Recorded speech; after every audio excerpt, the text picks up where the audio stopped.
하지 않는다. 이렇게 얘기하면은 겁 없네. 그렇게 생각할까요? 근데 그건 사실입니다.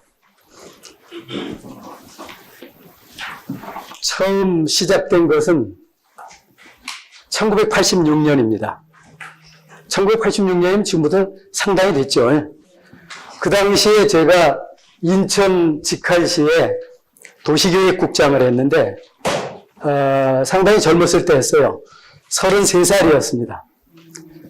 그래서 전국 최연소 그랬는데 어쨌든 그때 인천에 도시계획국장을 하면서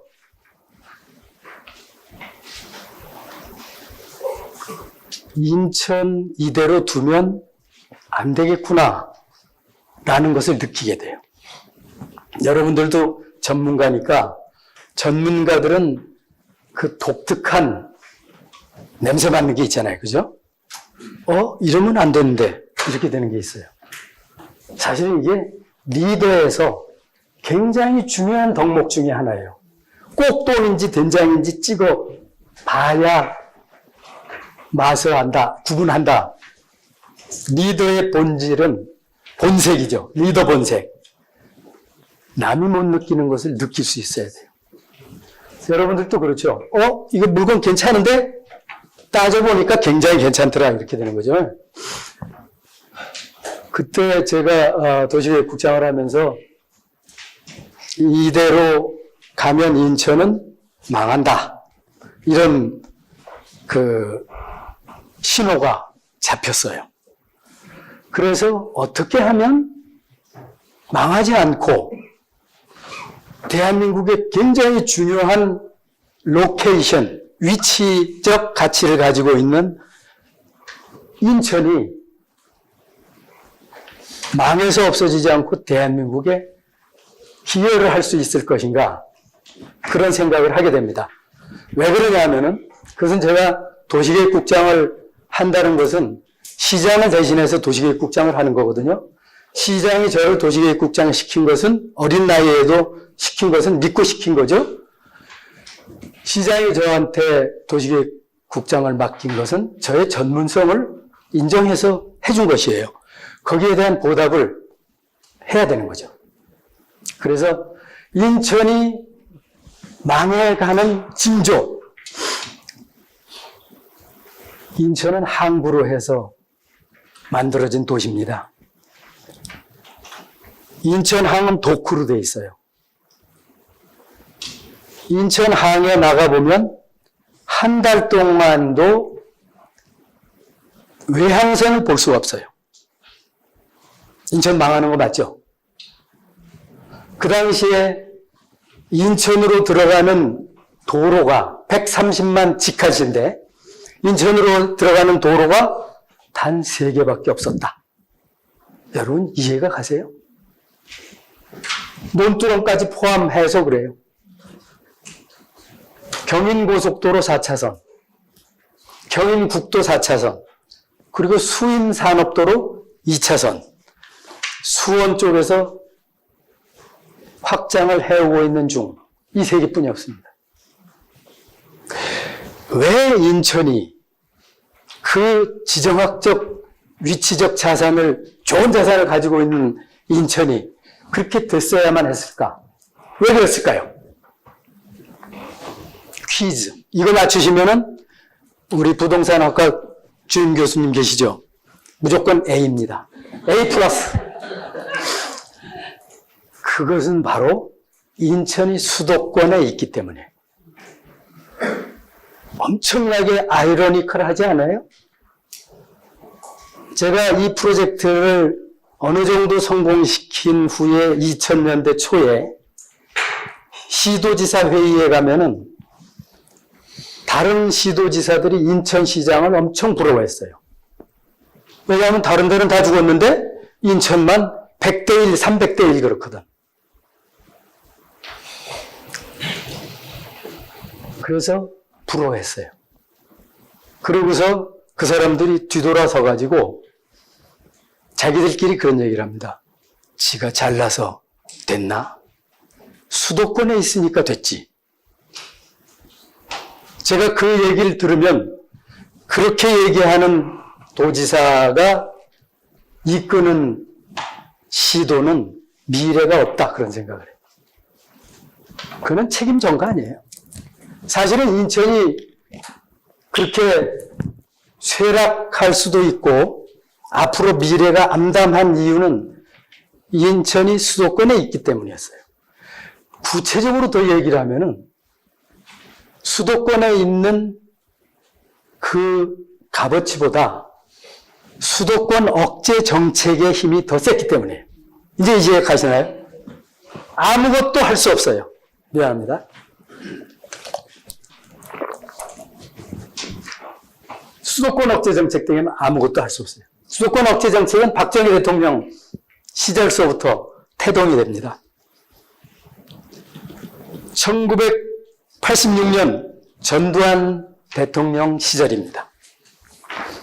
힘센 대통령이 제1의 아젠다를, 국가 운영 아젠다를 수도권 억제 정책에다 뒀어요. 그러니 말을 못하리요. 아무것도 못하는 거죠. 정부에서 투자 전혀 없고 민간 투자는 법으로 막혀있고 아무것도 할 수가 없어요. 그래서 공장은 짐 싸가지고 조금이라도 땅값이 있을 때 팔아서 바깥으로 나가면 2배 땅 해가지고 새 공장을 지을 수 있어요. 공장이 빠져나가면 인천은 재정이 약화되죠. 그런데다 새로운 투자는 막혀있죠. 망하는 거죠. 도시는요, 여러분들이 이 부동산을 공부하시니까 제가 힌트 하나 드리면 그렇습니다. 여러분들이 앞으로 전망이 어떨까? 뭐 이런 것들을 판단하는 데 있어서 가장 중요한 게 뭐냐면요. 이겁니다. 도시는 사람과 똑같습니다. 학교 보낼 때 보내야 되고 옷을 갈아입힐 때 입혀야 돼요. 갈아입혀야 돼요. 아예 학교 안 보내고 5년 지나버렸다. 걔 중학교에 보낼 수 있습니까? 걔는 학교하고는 이제 멀어지든지 아니면 처절한 다른 길을 택해야 돼요. 즉 도시라는 것은 그때그때 해야 될 일을 반드시 해줘야 돼요. 그게 시장의 할 일입니다. 뉴욕, 망해가는 뉴욕이 다시 살아나잖아요. 시장의 힘이 그렇게 큰 것이죠. 시장이 잘하면 그 도시는 살아날 수도 있어요. 그래서 도시는 살아있는 생명체와 같다는 것을 인식을 하시면, 아, 다음번에 얘가 뭘 해야 되지? 고등학교 보내야 되는 거 아니야? 뭐 이런 식으로 예측이 되는 거죠. 그걸 제대로 하는 시장이 있는 시는 발전한다. 이렇게 볼 수가 있는 거죠. 그래서 인천은 그 모양이 돼가고 있었어요. 그래서 어떻게 하면 이 위기를 극복할 수 있을까? 라고 생각하고 그 목표를 가지고 1년 동안 밤샘 작업을 했어요. 그래서 나온 답이 뭐냐?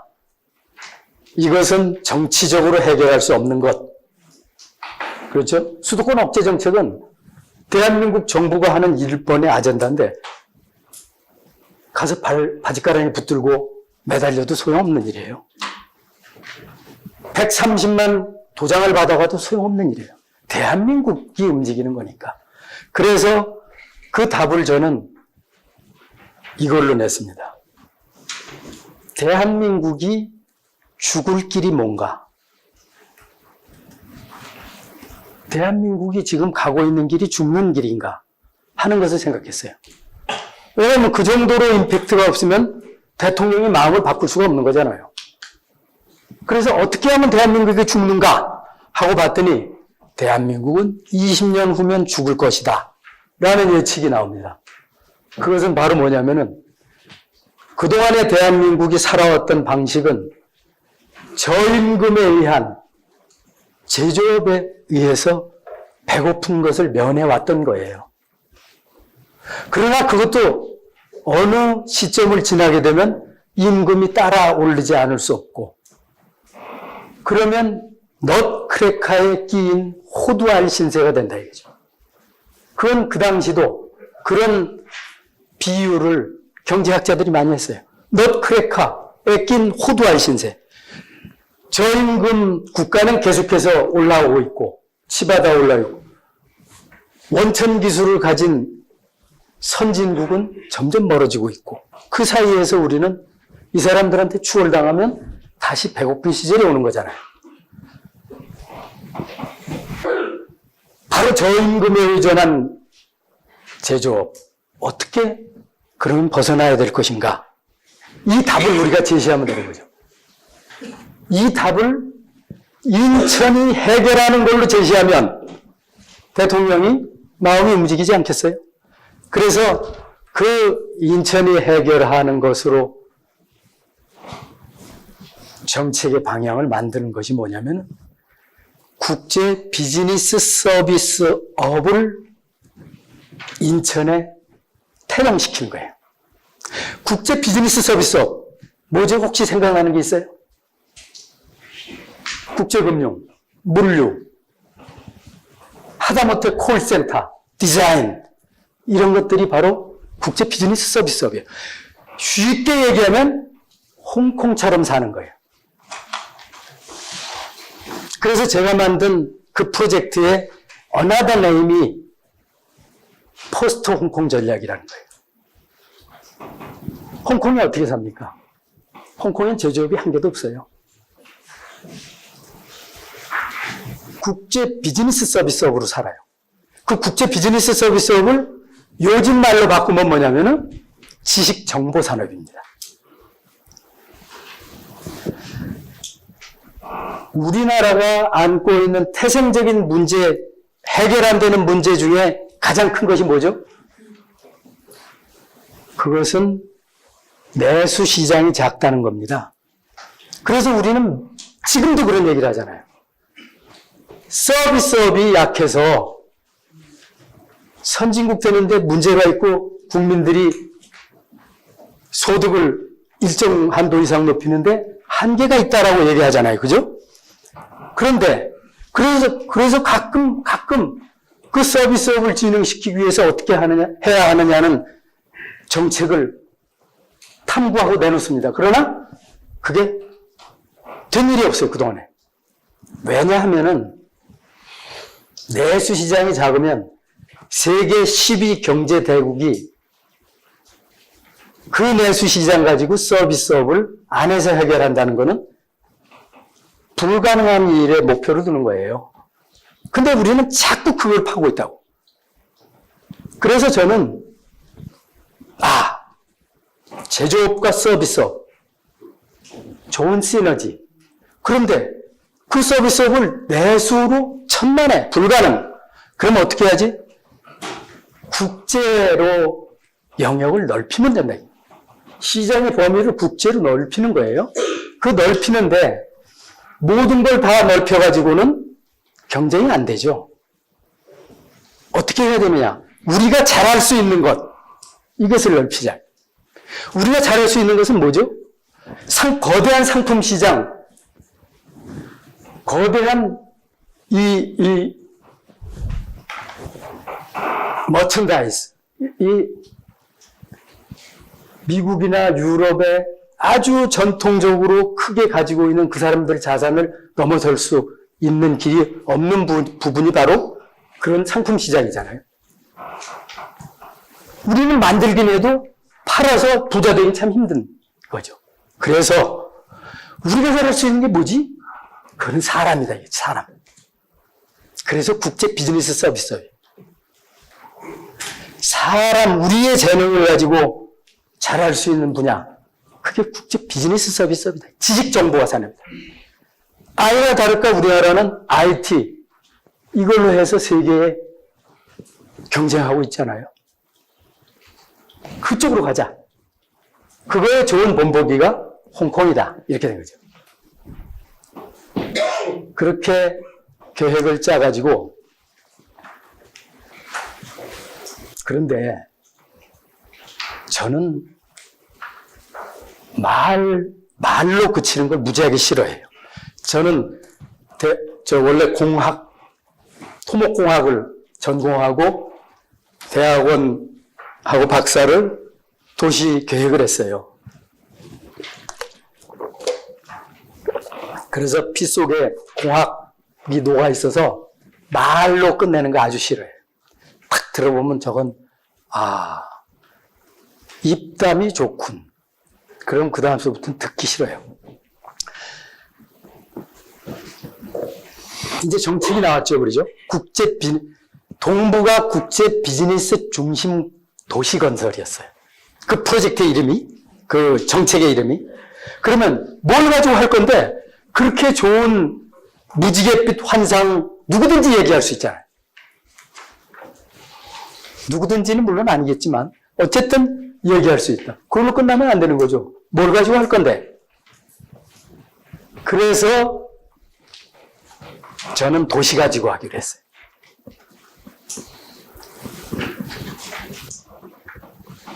홍콩을 100년 이상 앞서는 미래 도시를 만들어서 세계와 경쟁하자. 그 미래 도시는 과학적으로도 홍콩보다 1세기 이상 앞섰을 뿐만 아니라 삶의 질, 이걸로도 1세기 이상 앞선 도시를 만들면 승산이 있다. 이렇게 생각했어요. 왜냐하면 내가 하려고 했던 그 서비스업이 사람이 하는 거라면 세계에서 좋은 사람들이 여기 와서 살고 싶어 하는 곳이 돼야 된다. 그렇잖아요? 그러면 뭐죠? 여기에 국제 비즈니스 산업이 있고, 그리고 여기 들어와서 안전하고 삶의 질을 높은 그런 곳이면 된다 이거죠. 그래서 저는 그 도시의 목표를 2가지랍니다. 첫째, 첨단 기술 도시. 지금 얘기하면 인텔리전트 시티, 요새 말로 하면 스마트 시티. 둘째, 그린 시티입니다. 시티가 아니라 그린 어바니즘 하면은 얘기가 좀 달라지는데, 그린 어바니즘입니다. 이 그린 어바니즘이라는 건 그린 시티하고는 다르게, 물론 비슷한 점이 많이 있죠. 그렇지만 그린 어바니즘은 삶의 질을 목표로 해요.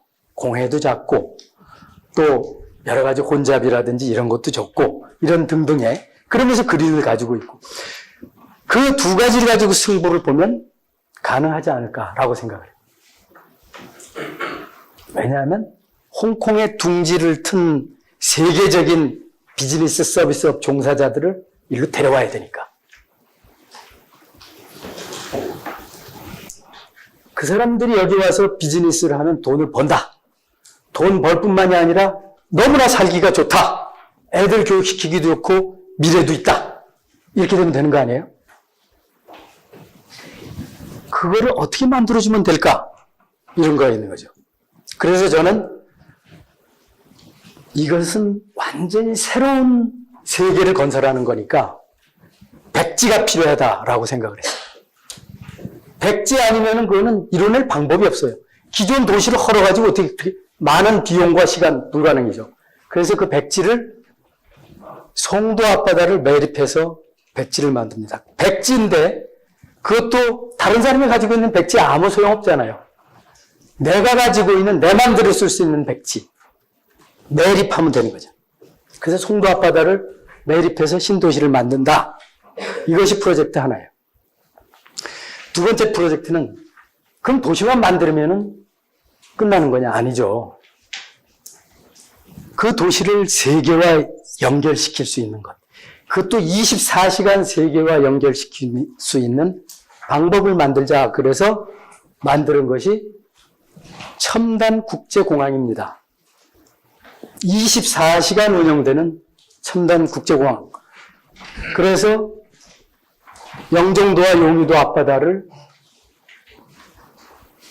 사이트로 정해서 추진을 합니다. 그리고 그 두 개를 연결해야죠. 그래서 만든 것이 인천대교고. 그것이 되려면 저는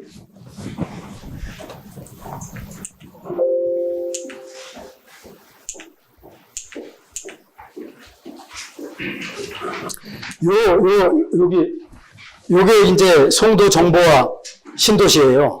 근데 여기서 이렇게 잘 보시면은 이게 섬입니다. 저걸 섬으로 하려면요, 엄청난 비용이 들어갑니다. 우선 땅을 못 팔잖아요.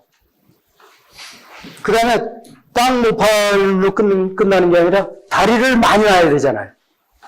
그럼 다리 짓는 값이 들어가잖아요. 장사 속으로 하면 저건 말도 안 되는 소리예요. 저는 저거를 섬으로 했어요. 왜 그랬는지 아세요? 저게 제대로 되려면은 저기는 세계 사람들이 비자 없이 들어가는 곳이라 해야 된다. 비자 없이 들어가려면 어떻게 해야 되죠? 경계가 있어야 되잖아요. 그래서 섬으로 했죠.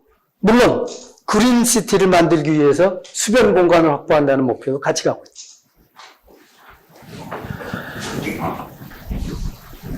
그래서 이 도시가 제대로 홍콩을 능가해서 잡을 주고 미래를 주려면은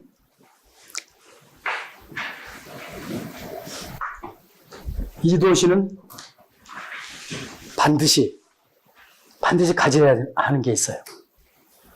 그거는 기존의 한국과는 차별화된 환경입니다. 그린 환경은 내가 만들 수 있지만 사업 환경은 제가 못 만드는 거잖아요. 법을 만들어야 되는 거예요. 그래서 만든 것이 경제특구법입니다. 경제자유구역법. 그래서 다른 걸로 여기를 해가지고 운영도 다르게 하자. 이렇게 된 거죠. 그래서 이게 가고 있었던 거고요.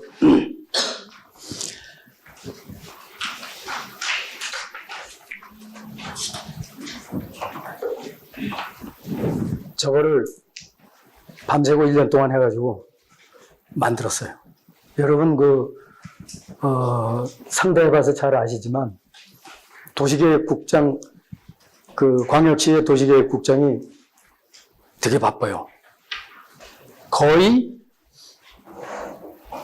화장실에 갈 시간을 만들기 어려워요.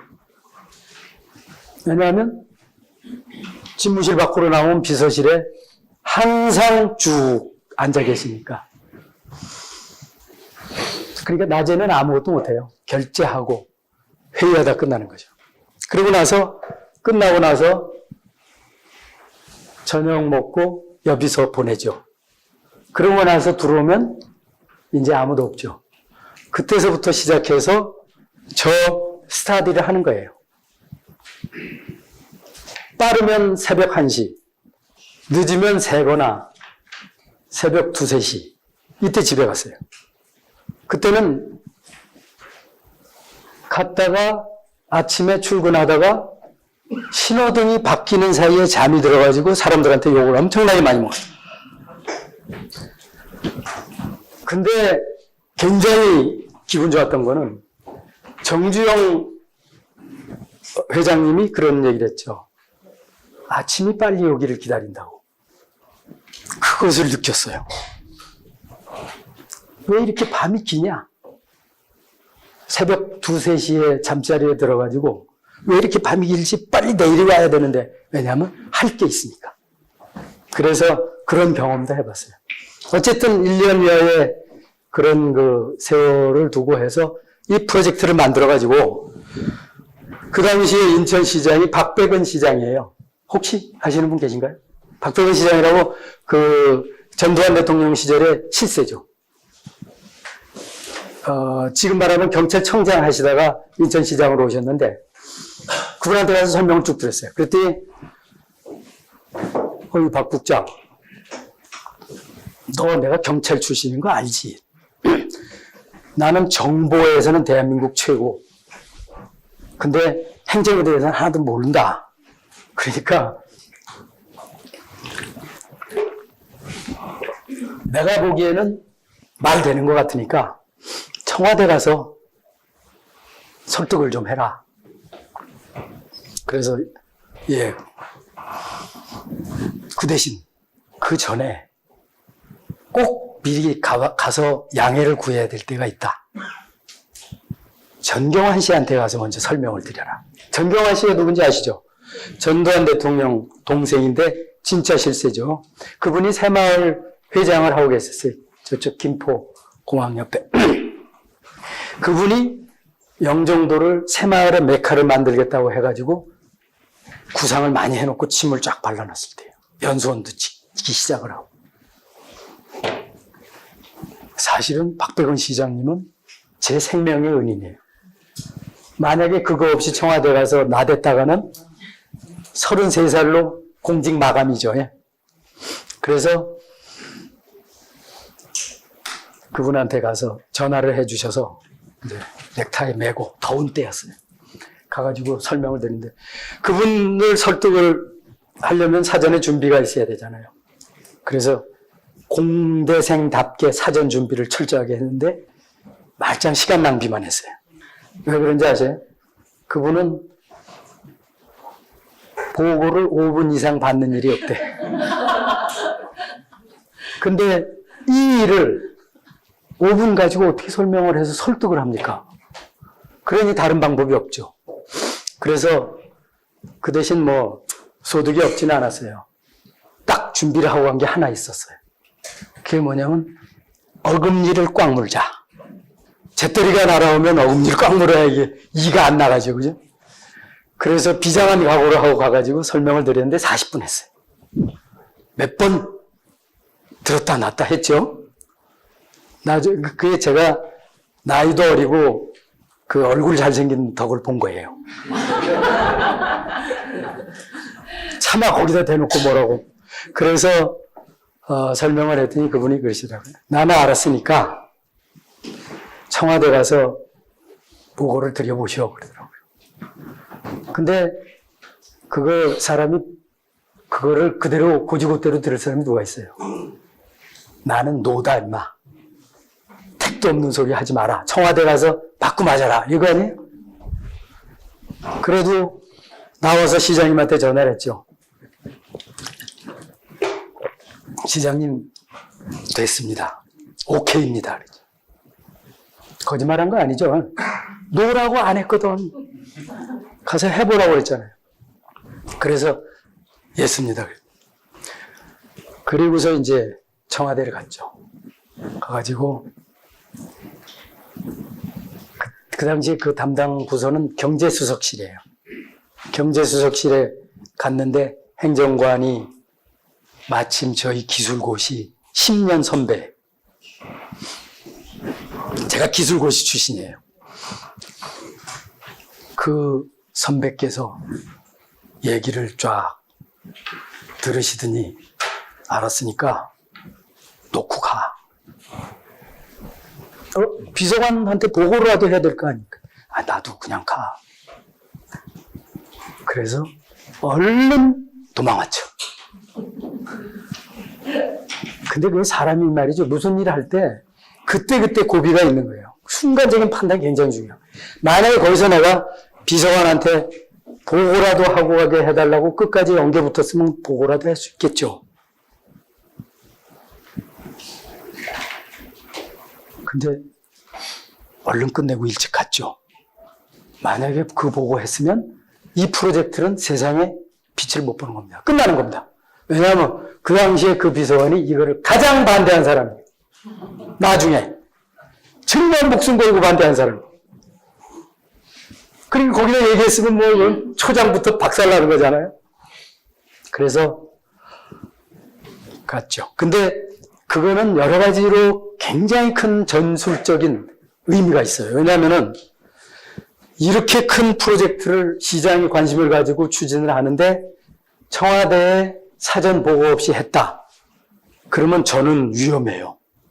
그렇잖아요. 근데 청와대 보고 했잖아요. 그지? 그래서 일단은 거기는 마감이 됐고 그래가지고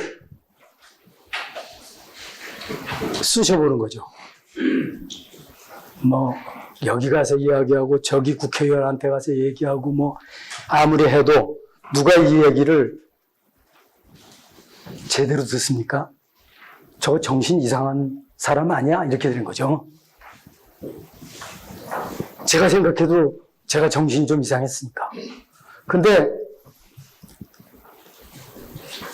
그러다가 해보다 안 돼가지고 나중에 제가 시장님한테 미안해서 그런 말씀드립니다. 시장님, 마지막으로 이거 하나만 해보고 안 되면 그만두겠습니다. 그 당시는 대통령 연두순시가 있었어요. 대통령이 연초에 시도를 한 바퀴 돕니다. 그 연두순시예요. 그 연두순시에는 반드시 별실보고라는 게 있어요. 그것은 시도지사와 대통령 간의 독대 자리입니다. 물론 참모들이, 필요한 참모들이 들어가긴 하지만 거의 독대 자리라서 여러 가지 이야기를 할 수 있는 그런 게 있어요. 이번에 대통령 연두순시 오시면은 별실보고에서 이거를 보고를 합시다. 제가 생각하기에는 아무도 이 프로젝트 이해 못합니다.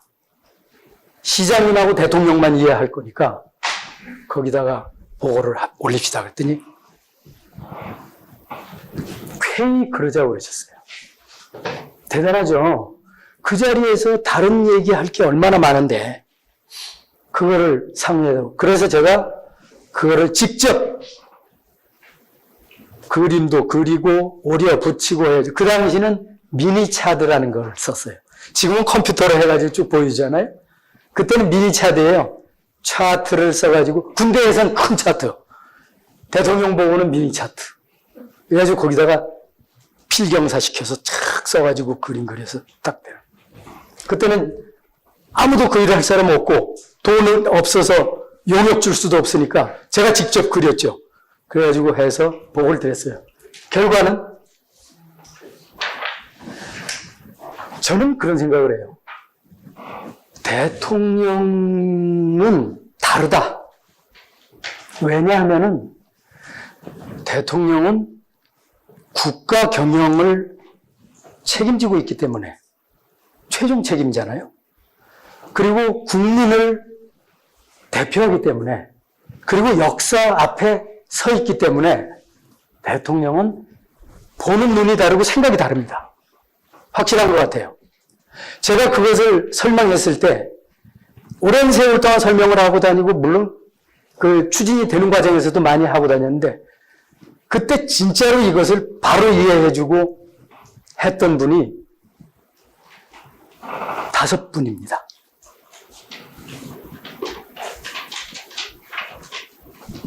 박백은 시장, 그 뒤에 오신 이재창 시장, 그리고 전두환 대통령, 노태우 대통령, 노무현 대통령, 김대중 대통령. 6분입니다. 이 프로젝트가 진행되는 과정에서 직접적으로 결정해주고 관여한 대통령이 4분이에요. 그 얘기는 무슨 얘기냐면 대통령하고 얘기해서 일이 된 케이스 이게. 전두환 대통령 좋다. 한번 해 보세요. 그게 전두환 대통령 임기 1년 전이에요. 그렇게 언지를 받았는데도 불구하고, 물론 그 보고 끝나자마자 나와가지고 기자 브리핑을 했죠. 그래가지고 이 프로젝트 합니다 하고 발표해버려요. 대통령께서 노 안 했는데 뭐. 그래서 뭐 그때 보면 막 도학학신문에 일면 톱으로 보도가 많이 됐어요. 그랬는데 진척이 안 돼요. 결국은 진척 안 되고 인천시장이 바뀝니다. 박백은 시장이 대구시장으로 하시고 내무부 민방위본부장 하시던 이재창 시장이 인천시장으로 오세요. 시장이 바뀌어요. 그래서 고민을 합니다. 이거 계속 가야 돼, 말아야 돼. 그래서 내무부에 있는 친구들한테 전화해서 물어봤죠. 이재창이 어떤 분이에요? 이주사. 이주사 의미하는 바가 여러 가지로 있잖아요. 그지? 근데 그것이 대표하는 거는 그걸 거예요. 꼼꼼해요. 그분은 결제할 때 처음부터 끝까지 다 읽고 결제하는 거예요. 그래서 시간이 부족하면 보따리에다 싸갖고 집에 가서 다 읽고 사인하는 거예요. 그래서 어떻겠어요? 제 심정이. 그만둬야겠구나. 그런데 그만둘 수는 없잖아요. 제가 도시계획국장을 하고 있는데. 그래서 그분한테 보고를 드립니다.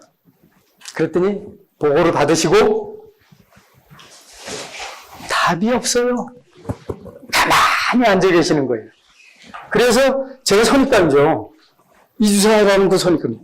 그래서 보따리를 싸갖고 나와서 우리 여비서한테 야, 지금 저 내실에 있는 그 당시는 국장방이 다 내실이 있어요. 침대방. 왜냐하면 24시간 물어먹어야 되니까. 저 자료가 조그만 봉고차로 한 틀 다 싸서 집에다 보내라. 나 이거 이제 그만한다. 그리고 이제 지나갔죠. 매일매일 속이 탄 거죠. 열받는 거죠.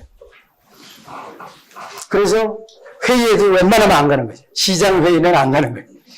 꼴도 보기 싫다. 안 가. 그렇게 한 달쯤 지났는데 인터폰이 왔어요. 그 당시는 한라인이에요. 시장이 직접 국장한테 하는 인터폰이에요. 거기서 인터폰이 울리면 비서를 안 통하니까 시장님 전화하셨구나 이렇게 전화를 딱 받자마자 엄청 퉁명스럽게 나갔죠. 접니다. 왜 그러십니까? 박 국장 그거 좀 가져와봐. 뭐 말입니까? 그 송도 있잖아. 그래서 그냥 방 끊기도 전에 내려놓고 다시 보따리 풀러가지고 가지고 갔죠. 안 가지고 가도 되는 건데 가지고 갔더니 그 시장방과 제 방 사이는 얼마 안 먼데 하여튼 초스피드로 뛰었죠. 갔더니 여러 가지 얘기가 있지만 핵심되는 거 프로들 간의 커뮤니케이션이라는 게 있잖아요. 그분은 행정의 달인이에요. 얼마 필요해? 그래서 책에도 썼다. 그게 프로의 커뮤니케이션 방법 아니에요? 야, 잘해봐. 이거 조심하고. 얼마 필요해? 50억만 주십시오. 50억이면 그 당시에 엄청나게 큰 돈입니다. 제가 경남도청에서 근무하다가 인천으로 스카웃돼서 갔는데, 경남도지사, 그 당시는 경기도지사하고 경남지사하고 그 비중이 비슷했어요.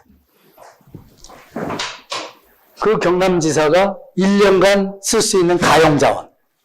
가용자원이 뭐냐면 다 그동안에 쓸 돈 말고 새로 사업할 수 있는 가용자원 50억밖에 안 됐을 때예요. 근데 50억 달라고 그랬으니까 근데 50억 줬어요. 그래서 50억 받아갖고 30억 쓰고 20억 반납하고 여러분 송도가 시가총액 얼마 될 것 같습니까? 송도 신도시 300조 원 정도 됩니다.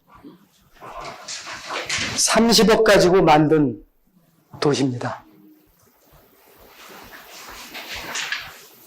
30억 가지고 만들었어요.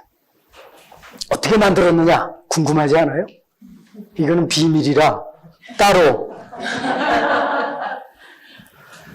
그렇게 해서 시장이 바뀌어서 그분이 해가지고 돈을 줘서 이제는 제가 구상한 것들을 용역회사에다가 불러가지고 돈 주고 이제 그림도 그리고 이렇게. 그래가지고 그러던 차에 정권이 바뀝니다. 전두환 대통령 시대 끝나고 노태우 대통령이 취임을 하시게 돼요. 그래서 노태우 대통령께서 초도순실을 오셨을 때 다른 거 다 보고 안 하고 그거 보고 합니다. 노태우 대통령 뭐라고 그러셨는지 아세요? 한번 해봅시다. 그분이 이 프로젝트에 굉장히 중요한 결정을 하시잖아요. 근데 사실은 노태우 대통령은 우리가 일반적으로 알기에 물태우 그러잖아요. 그것과는 전혀 다르게 대한민국의 미래를 위해서 다른 대통령이 결정 못했던 많은 것 결정을 한 분입니다. 여러분, 인천공항뿐만이 아니고 KTX도 그분의 결정이죠. 여러 가지 중요한 결정들을 많이 했어요. 많이 안 알려졌죠. 결정하고 그 다음 된 거는 그 후에 됐으니까. 그래서 그 결정을 내려줬어요. 그래서 보고받고 돌아가셨을 때 제가 정보보고 사항을 체크를 좀 해라 그래가지고 보고받은 게 뭐냐면 우리 직원이 국장님 됐습니다. 대통령이 탄 헬기가 영종도 위를 거쳐서 갔습니다. 이렇다는 거죠. 뭔 얘기예요? 관심 있고, 근데 노태우 대통령께서는 인천에서 잘 아세요. 인천에 적을 둔 구공수 여단의 초대 여단장을 했어요. 그래서 인천이 아주 작전구역이니까 빠삭하게 알고, 이쪽 용유도 쪽도 아주 잘 알아요. 거기 군 휴양시설에서 치료를 받은 적도 있고 해서. 그래서 굉장히 큰 도움이 됐죠. 어쨌든 그런 결정을 해주고 1988년에 영종도, 용유도, 무의도를 인천으로 줍니다. 자, 이 프로젝트가 누가 보든지 간에 불가능한 프로젝트고 정신이 돌았다. 이렇게 얘기할 만한 확실한 근거가 있습니다. 뭔지 아십니까? 첫째, 송도 신도시. 수도권 억제 정책이 최성기에 달해 있을 때 신도시를 만든다? 그것도 수도권 억제 지역에? 그것도 바다를 매립해서 말 안 되는 소리죠. 건설부 장관이 목을 맬 일이죠. 둘째, 인천공항. 그 당시에 수도권 신공항으로 해가지고 여러분 요즘 영남권 신공항 보세요. 얼마나 공항 하나 결정하기 어렵습니까? 수도권 신공항으로 김포공항이 딱 목이 차니까 청주로다가 수도권 신공항을 어렵게 해서 결정해놓고 땅을 절반쯤 샀을 때예요. 그런데 수도권 코앞에다가 수도권 신공항을 또 짓는다? 말 안 되는 소리죠. 교통부 장관이 절도할 일이죠. 셋째, 우리가 계획 세우는 중요한 지역인 영종, 용유, 무의도 세 섬은요, 그 당시에 인천 땅이 아니고 경기도 땅이었어요. 그러니까 남의 땅에다 대놓고 계획을 세운 거니. 될 일이 아니죠. 될 일이 아니에요. 누가 봐도 이건 될 가망이 없는 거예요. 그래서 오로지 결정할 수 있는 건 참모들은 결정을 못해. 아무리 좋은 논리를 가지고 있어도 그거를 설득시킬 수가 없는 거잖아요. 그래서 최고 결정권자인 대통령은 생각의 자유 속에서 미래를 보고 결정할 수가 있는 거잖아요. 바로 88년도에 노태우 대통령께서 영종용유 무의도를 인천으로 줍니다. 확실한 답이죠. 사실은 행정구역 한번 이렇게 바꾸는데 정말로 어려워요. 근데 이거는 전국의 행정구역 조정 기회도 아니고 이것만 세 개 딱 떼어가지고 딱 준 거예요. 물론 그것이 진행되는 과정에서 에피소드도 많이 있지만 어쨌든 됐어요. 그리고서 사실 1989년에 드디어 이 프로젝트를 책임지고 운영하는 기관이 만들어집니다. 그게 뭐냐면 인천 직할시 공영개발사업단이라는 거예요. 공영개발사업단에서 단을 만들어가지고 이제 대통령 재가도 나고 그 다음에 무슨 매립 기본계획도 바뀌고 매립 면허도 이제 올라가고 하는 상태라 이제 드디어 이제 일이 진행되는 거잖아요. 그러려면 그거를 전문으로 추진해야 되는, 지금 같으면 경제자유력청하고 똑같은 체질을 가지고 임무를 가지고 있던 것을 인천시에 만들어요. 공영개발사업단을 만들어서 저한테 가라는 거예요. 만약에 안 가라고 그랬으면 무지하게 욕했을 거예요, 제가. 근데 막상 가라고 그러니까 큰일 난 거예요. 왜냐? 저 프로젝트를 제가 24년짜리 프로젝트로 세웠거든요. 그러면 지금 그 일을 맡아가면 나는 장관 언제 하죠? 그렇잖아요. 24년이면 내가 딱 그만두는 시기하고 딱 맞아. 아이고, 이거 계획 잘못 세운 거잖아, 그지? 그래서 이재창 시장님한테, 시장님 못 갑니다. 나도 장관 해봐야 될 거 아닙니까? 청원의 뜻을 품고 공직에 왔는데.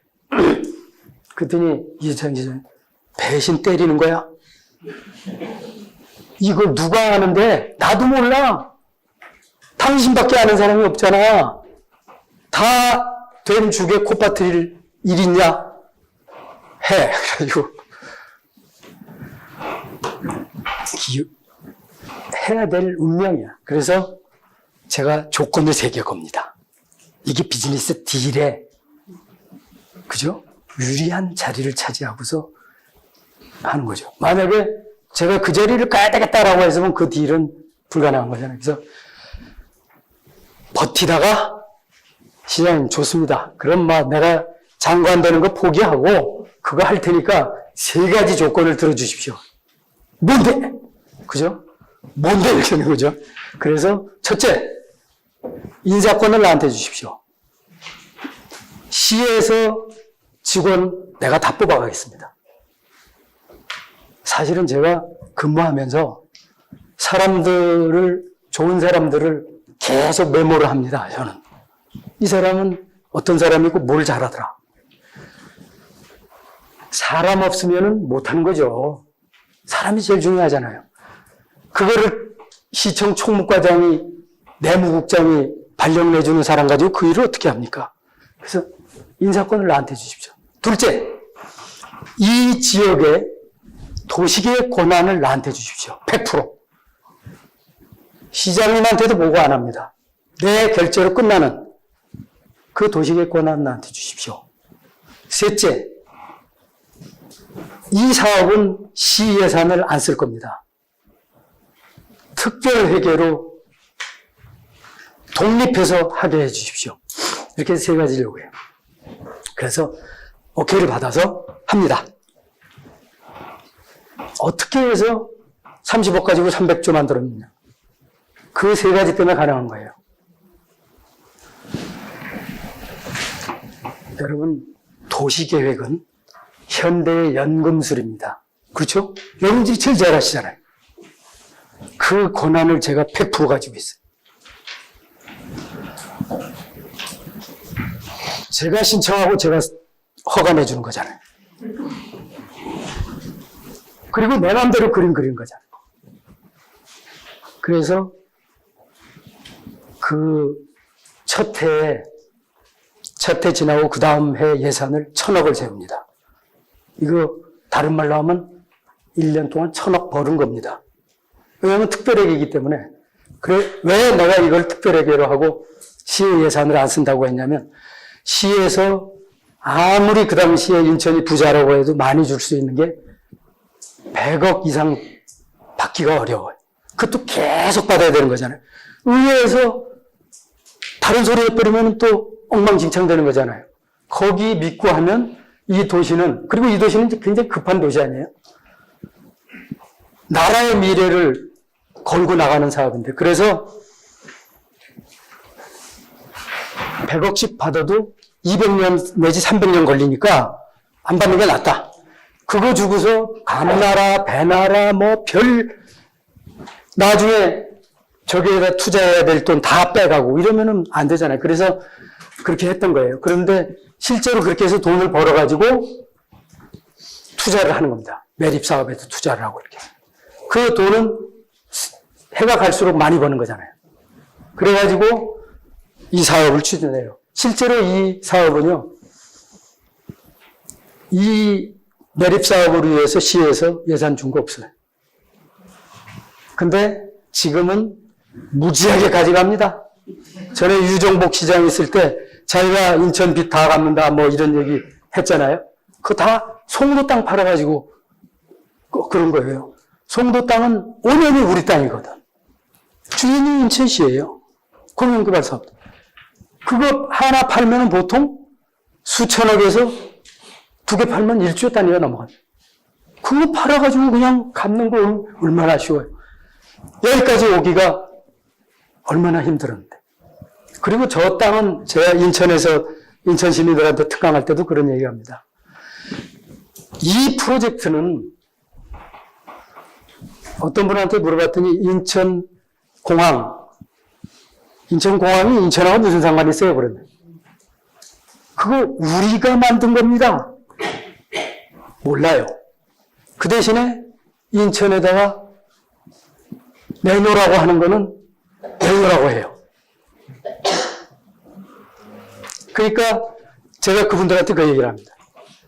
이 프로젝트는 인천의 미래를 위한 사업이지만 더 큰 것은 대한민국의 미래를 위한 사업입니다.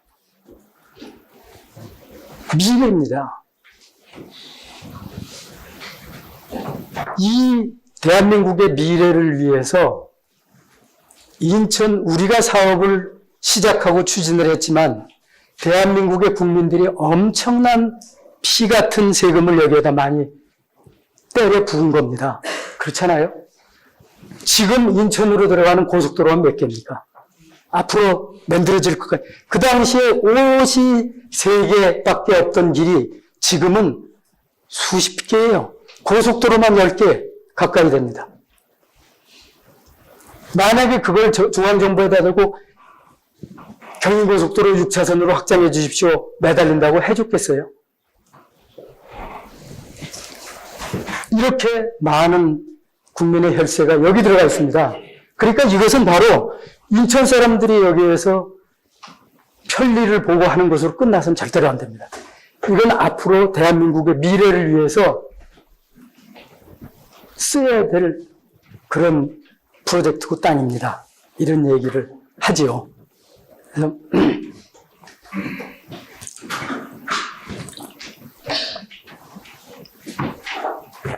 여러분한테 진짜 정보가 이게 전체의 맥락입니다. 사실은 이렇게 해가지고 진행이 되다가 저를 이제 그 내무부로 올라오고 이렇게 해서 가는 와중에 이제 이게 전편이에요. 시작의 전편. 후편이 있어요. 이 후편은 뭐냐면 IMF입니다. 잘 나가다가 땅이 드러나서 이제 팔 때가 됐는데 IMF에 딱 걸린 거예요. 여러분 IMF 아시죠? 부동산 개발 사업, 도시 개발 사업은 사약입니다. 즉시 죽는 겁니다. 그래서 제가 내무부에 있는데 최기선 시장이 전화를 하셨어요. 박 국장, 이거 좀 어떻게 해봐. 네가 만드는 거잖아. 그렇지 않아도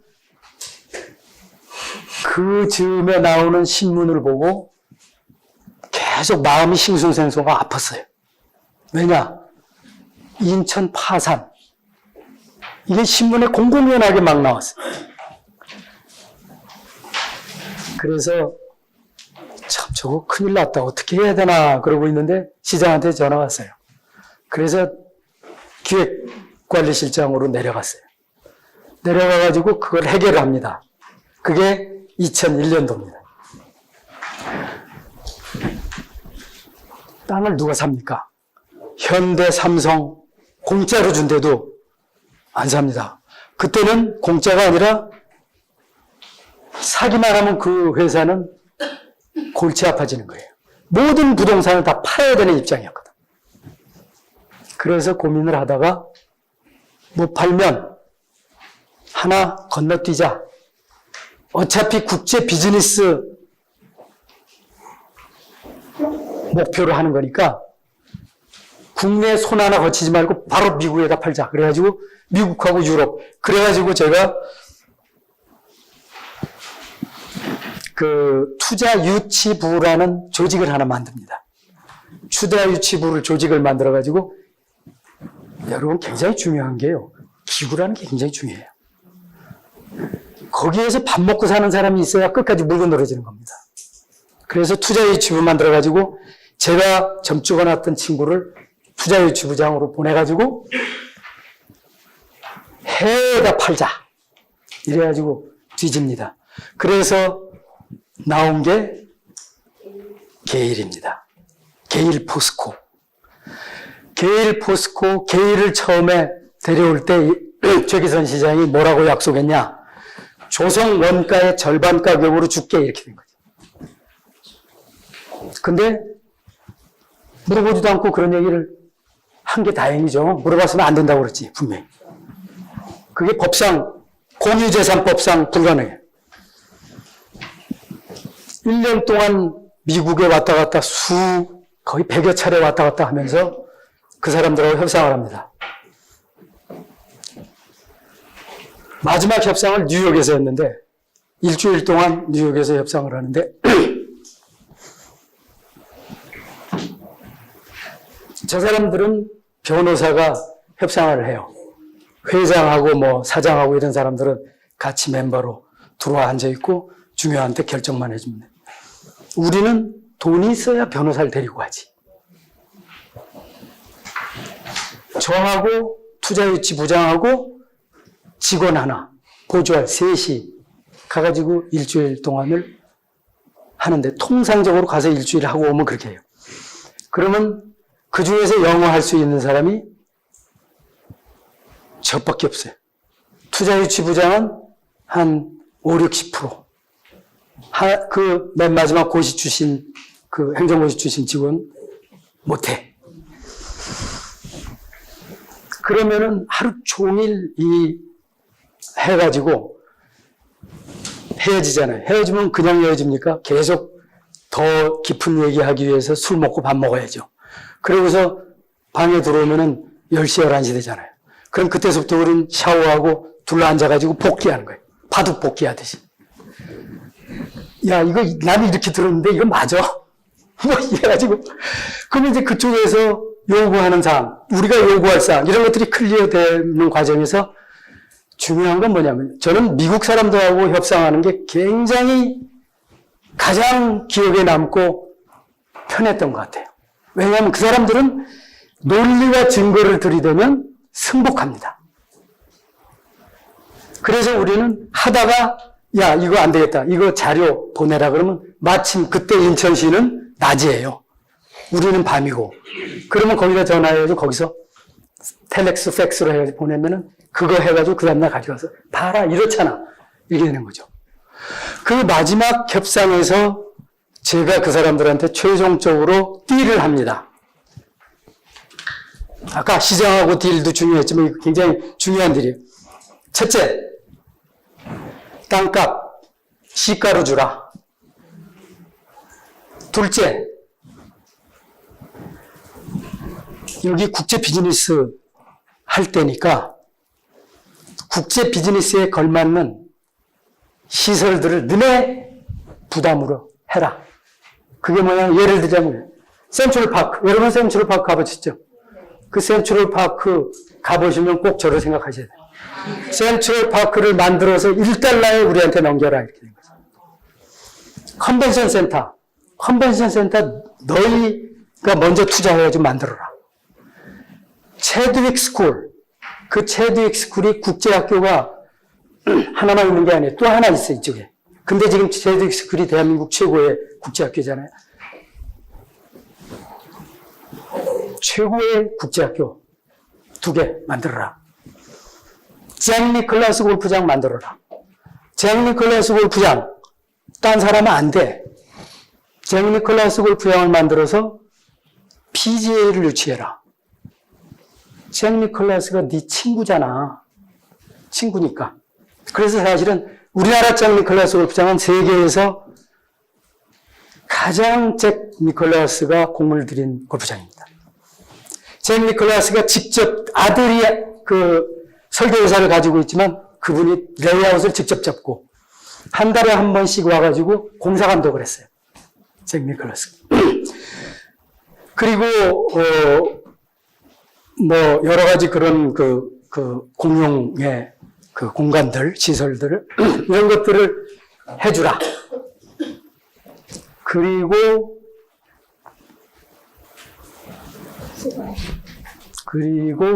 어쨌건 생각나면 하려고 하고 시간이 없어서 지금 쫓기니까 생각이 잘 안 나요. 어쨌든 그렇게 했어요.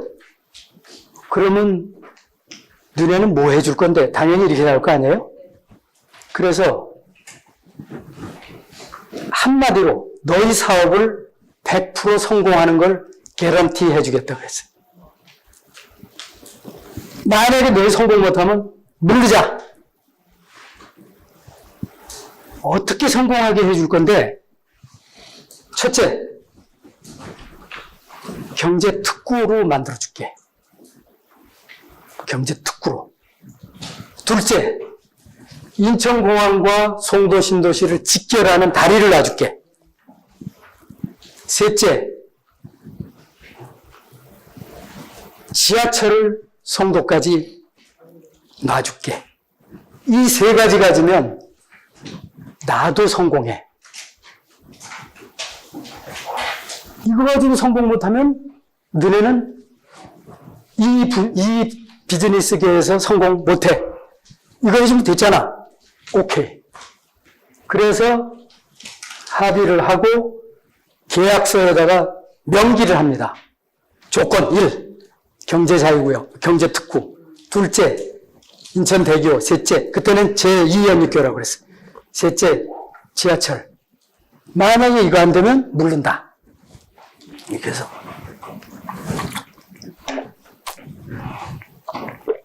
사실은 그거 없으면 제가 1986년에 기획했던 국제 비즈니스 중심 도시는 안 되는 겁니다. 세상에 생각을 해보세요. 인천에서도 여기가 중심지 아닙니까, 인천이? 이 끝에 어디 시와지구하고 연결된 그 끝에다가 매립해가지고 무지하게 큰 땅입니다, 저거.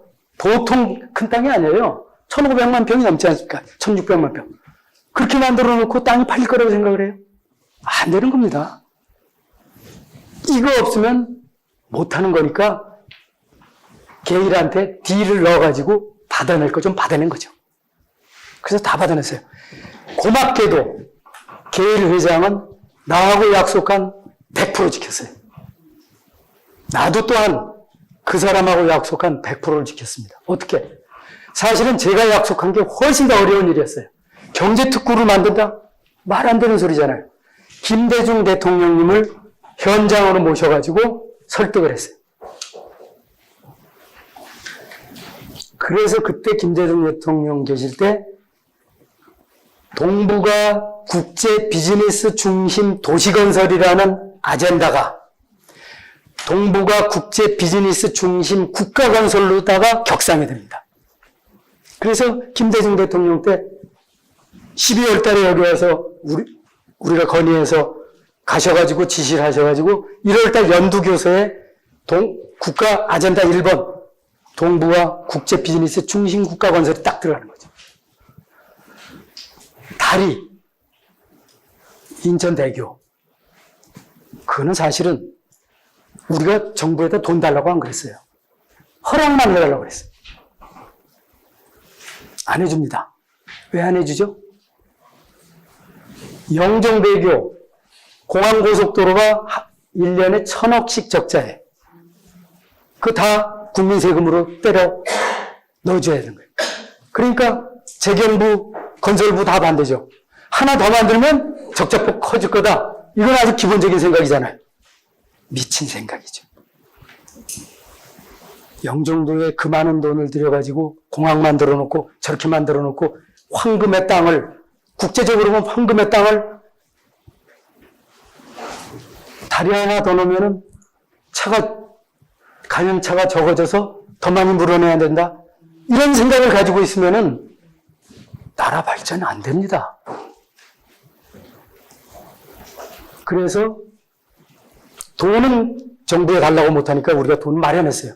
저는 무슨 일을 할 때든지 간에 필요하면 만들면 돼. 돈 만들면 되잖아요. 게이라고의 딜할 때 그때 전체가 167만 평의 IBD, 인터내셔널 비즈니스 디스트릭트 개발하는데 127억 불 이겁니다. 그 딜이에요. 큰 돈이잖아요. 그지? 근데 이것도 사실은 AMEC이라는 영국 회사에 10억 불을 이미 확보해 놓고 그 대신에 정부에서 허가만 해주세요 이렇게 된 거죠. 근데 안 해주는 거지. 그래서 이것은 누구한테 푸냐면 노무현 대통령님하고 풉니다. 노무현 대통령님 그 당선인 시절에 그 인수위원회 부리잖아요. 가서 설명을 드려가지고 대통령님을 인천공항으로 모십니다. 모셔가지고 그 당시에 그 이명박 서울시장, 손학규 경기지사, 안상수 인천시장 세 분으로 하여금 대통령 당선인에게 우리 지역에서는 국제 앞으로 어떻게 풀어나갈 것인가 하는 것에 대한 포부를 브리핑하는 자리를 만들었어요. 그거 만들고 그 다음에 그 과정에서 인수위원회하고 해가지고 건의자를 딱 한 사람만 받자. 그래가지고 인천 상공회의소 회장한테 이수영 씨라고 왜 돌아가셨죠. 상공회의소 회장한테 건의를 하게 하나 써줘가지고 제2연립교 해주십시오. 그거 가지고 노무현 대통령께서 그 국정 아젠다를 그대로 봤습니다. 동북아 국제 비즈니스 중심 국가 건설. 그리고 제2연립교가 통과가 돼요. 그래서 만들어집니다. 마지막으로 여러분들께 제가 그 선물 삼아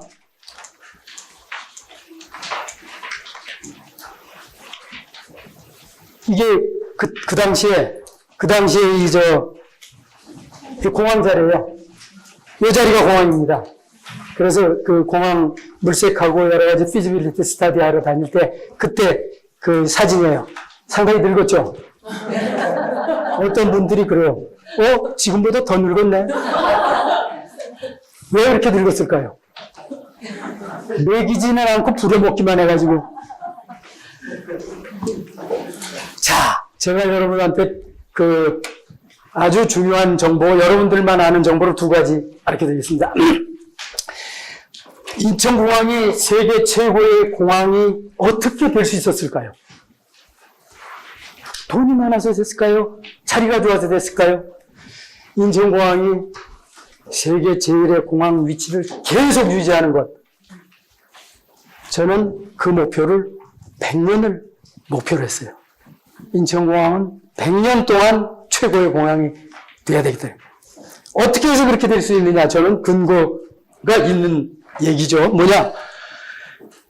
첫 번째는 입지입니다. 입지. 인천공항이 세계 최고의 공항 자리를 계속할 수 있는 건 첫 번째가 입지예요. 여러 가지 입지가 있죠. 그런데 그 중에서 가장 중요한 거 하나만 딱 고르면은 뭐냐면 경제성입니다. 어느 정도로 경제성이 있느냐 하면은 간사이 공항 비슷한 시기에 동아시아에서 공항 경쟁이 붙었어요. 일본의 간사이 공항, 홍콩의 책납국 공항, 상하이 푸동 공항, 창의 공항 확장, 엄청난 경쟁이 있었어요. 왜 있었는지 아십니까? 사실은 이 프로젝트가 대통령으로부터, 노태우 대통령으로부터 오케이를 받는 뒤에 고마운 분이 있었는데,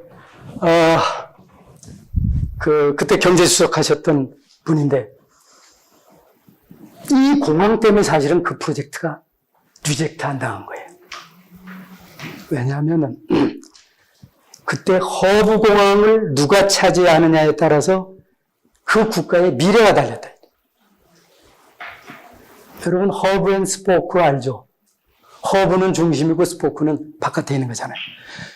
그것이 왜 그런 논리가 성립되게 되냐면, 그 당시에 SST라고, 슈퍼소닉 트랜스포테이션이라고, 뉴욕과 아시아를 3시간 40분에 주파하는 비행기가 개발이 됐어요.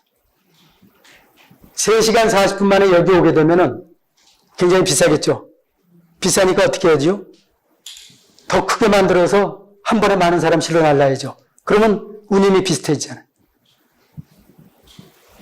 문제는 뭐냐? 한 도시에서 그 많은 승객을 확보할 수 없다는 사실이에요. 그러니까 어떻게 해야 돼요? 불러드려야 돼요. 북경에서 불러드리고, 동경에서 불러드리고, 블라디보스톡에서 불러드려요. 그게 스포크입니다. 거기에서 셔틀 비행기 타고 와가지고 여기에서 3시간 40분 만에 뉴욕을 하는 거예요. 만약에 그렇게 된다면 여기가 중심이 되잖아요. 북경도 동경도 중심을 놓치는 거잖아요. 그래서 굉장히 그때 각축전이 내부적으로 심했을 때. 근데 우리나라는 어쨌어요 그때. 청주에다가 수도권 신공항 결정해야 됐잖아요. 한 치도 앞으로 못 번. 다른 나라는 다 여기서 보면 그때 만든 모든 비행장은 다 바다 가운데다 만들었어요. 그렇잖아요. 왜 그랬겠어요?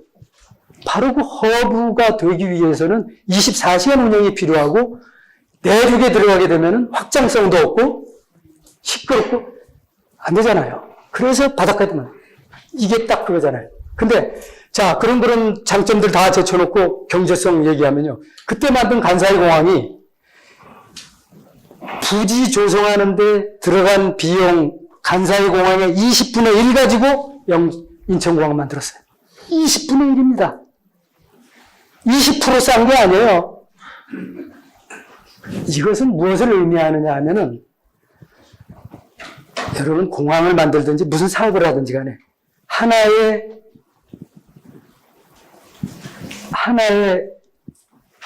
그 실링이 있잖아요. 예산의 실링이. 그 예산 실링 내에서 나누는 거 아닙니까?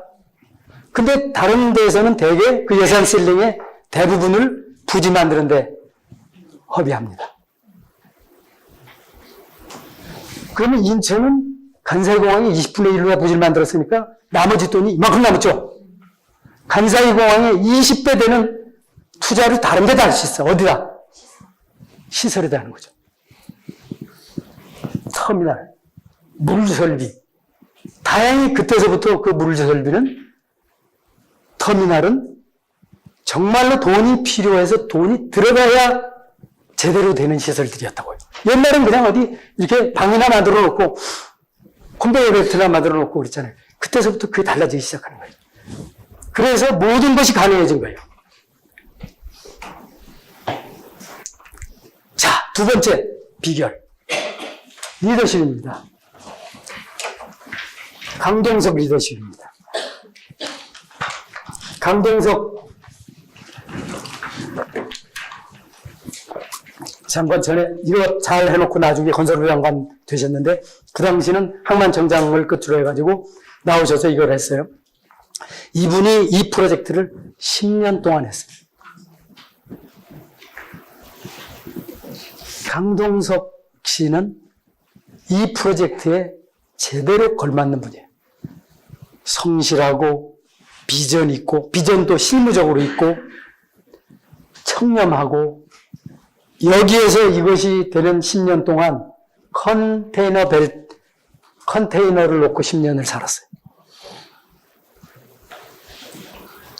저는 참 고마운 게 그분이 제 책에다가 이 추천사 써준 게 고마운 게 아니라 이렇게 잘해줘서 고마운 거예요. 만약에 돈은 풍부하게 있는데 잘못된 사람이 들어오면 정말로 재앙이죠. 정말로 골치 아픈 문제가 생기는 거예요. 그런데 그분은 제대로 이거를 해냈는데 진짜 고마운 건 뭐냐면 대한민국이에요. 어떻게 10년 동안 그분을 안 갈아치우고 그 자리에다 뒀냐 이거예요. 지금 같으면 정말 상상하기 어려운 거 아니에요? 그 당시에 정권이 한 번 바뀝니다. 새로운 대통령이 오셨는데도 그대로 뒀어요. 그리고 이분이 다 짓고 운영까지 세팅을 해놓고 나갑니다. 인천공항공사 초대 사장을 했거든. 그러니까 그 세팅이 제대로 돼가지고 시설이 제대로 되고 세팅이 제대로 되고 돈은 제가 드렸죠. 입지를 잘해줬으니까. 그래서 인천공항이 그렇게 보물이 될 수 있었던 거예요. 이게 다른 사람 잘 모르는 거예요. 근데 사실 이게